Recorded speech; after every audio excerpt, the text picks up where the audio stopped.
Last time we saw the direct shear test for the determination of shear strength parameters C and phi, but this test has many limitations as we saw, and some of those are like we cannot control the drainage, or we cannot find a pore water pressure, and it is only suitable for sandy soils or the coarse grained soils.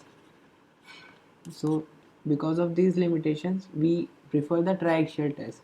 It overcomes all these limitations. It is the most widely used test to find out the shear strength parameters and study the soil in different conditions. So this is suitable for all kind of soils, that is clay soils or coarse grained soils, and drainage conditions can be controlled. It means that it can be performed in drained condition as well as in undrained condition, and we cannot measure the pore water pressure also. And pervious soils can be tested under undrained condition, and clay soil can be tested under drained condition. So as we saw, if the loading is rapid, then in pervious soil also undrained conditions are possible. So those conditions can also be simulated, and similarly the drained condition in clay soils, that can also be simulated. And as I said, pore water pressure can be measured. So if we have measured pore water properly, so we can find out the effective stress, and volume change can be measured. So if volume change is measured, and using that we can find out the corrected area, that will be the area at the failure. So if we know the area at failure, so we can find out the better value of, or we can say the correct value of stress. So this is one more benefit. And principal planes do not rotate. So in case of direct shear test, when we move the shear box, so what happens, the principal planes rotate during this movement, and so we do not know that principal planes or the principal stresses. But in triaxial test we know the principal planes also, as well as we know the principal stresses. So we can plot the Mohr circle and we can obtain the C and phi parameters for any condition, that is drained or undrained or for any soil. So in triaxial test, what we do, we take a cylindrical specimen and then we cover it in a rubber membrane, and it is capped on some porous stone also, so that if we want the pore water to move out, so we can allow the pore water to move out. Or if we want this pore water to be inside the soil, then we can stop the drainage, so we can stop the pore water to go out. So all these conditions can be controlled.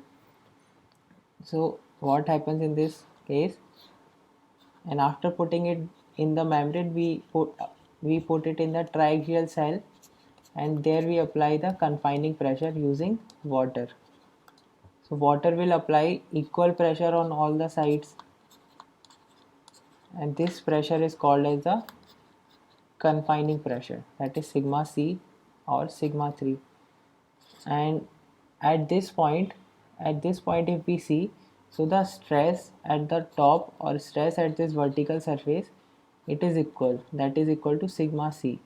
And if we want to draw the Mohr circle, so Mohr circle will just be a point, because both the stresses are, that is here also it is sigma c or here also it is sigma c, so both the stresses are equal, so Mohr circle will just be a point. But after this stage, what we do, we apply an additional stress, that is called as the deviator stress from the top. It is denoted with sigma a. So because of this stress difference, so our major principal stress now will become sigma a plus sigma c, and minor principal stress will be equal to sigma 3. So because of this stress difference, in all the planes shear stresses will be induced, except these vertical and horizontal planes. So this vertical and horizontal planes are our principal planes,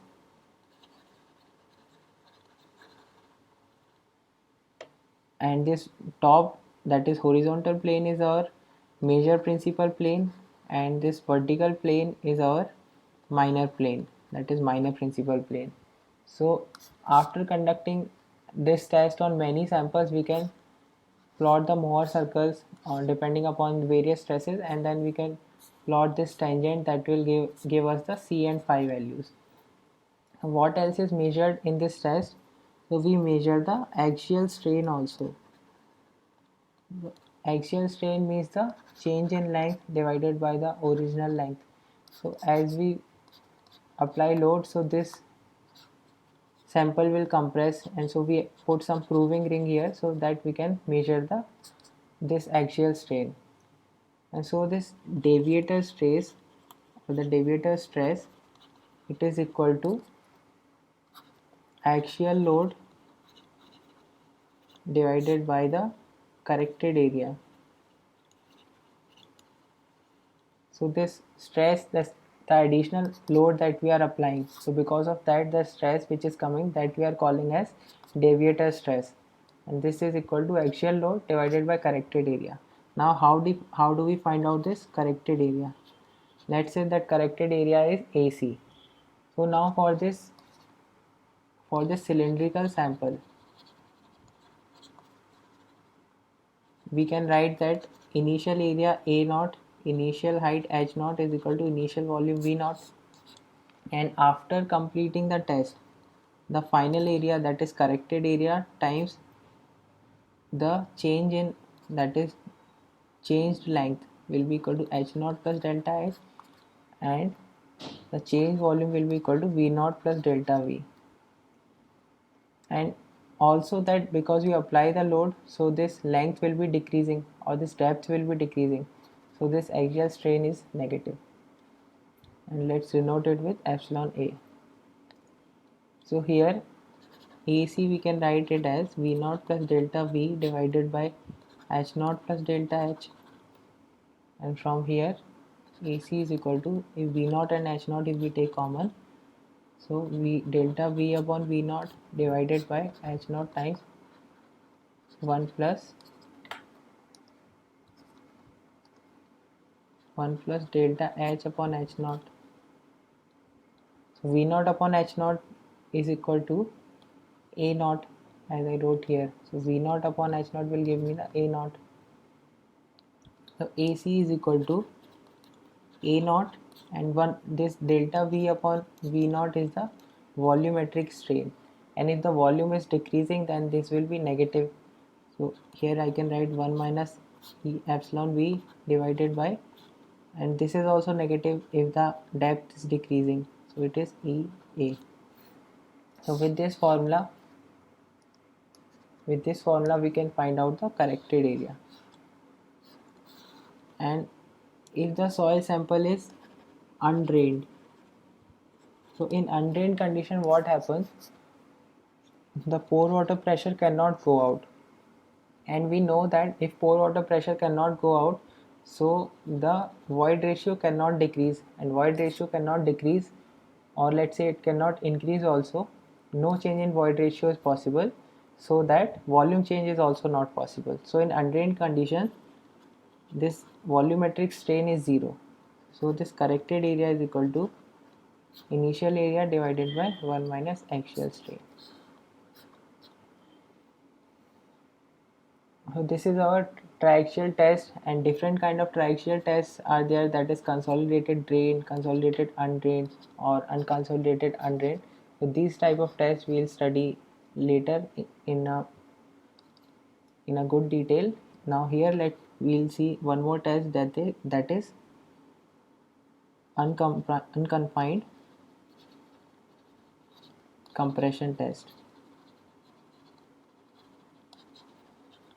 It is used for clayey soil that is saturated and in undrained condition. So the loading is applied quickly, so drainage is not permitted, and the very specific thing in this test is this confining pressure what we apply using water, this sigma C is equal to 0. So this sigma C is also equal to the minor principal stress, so this minor principal stress is equal to 0.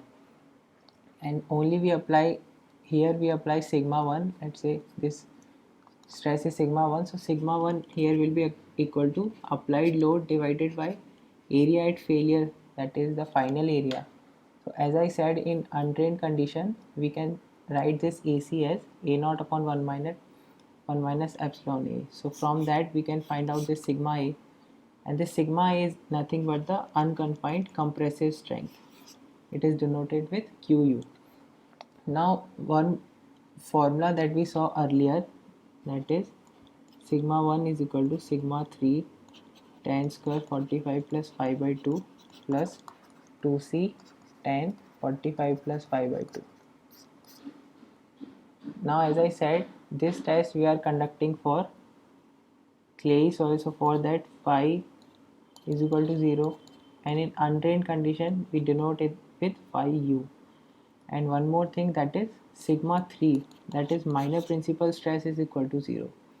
So seeing these things in this equation, here we see that sigma 1 is equal to 2c, because this term will become 1 and this term will become 0. C is equal to sigma 1 upon 2. This C is the undrained cohesion, so we denote it with Cu. Cu here we can write it as Qu upon 2. Qu is the unconfined compressive strength and Cu is undrained cohesion. So this way we can find out the undrained cohesion of the soil, and same thing we can obtain from the Mohr circle also. So here we are putting sigma 3 is equal to 0. So if sigma 3 is equal to 0, it means that this minor principal stress is equal to 0. This here it will be sigma 3, that is equal to 0. It is just sigma 1. So here we can see that this envelope or this will be horizontal and the failure plane will be at 45 degree. So here we can find out this is the value of Cu, and phi is equal to phi u is equal to 0. So from Mohr circle also same thing can be obtained as this. So if we want to find out the sensitivity of the clay, this test is used to find out the sensitivity also. So that is the unconfined compressive strength of undisturbed sample divided by unconfined compressive strength of remolded sample. So this way we can find out the sensitivity of the clay.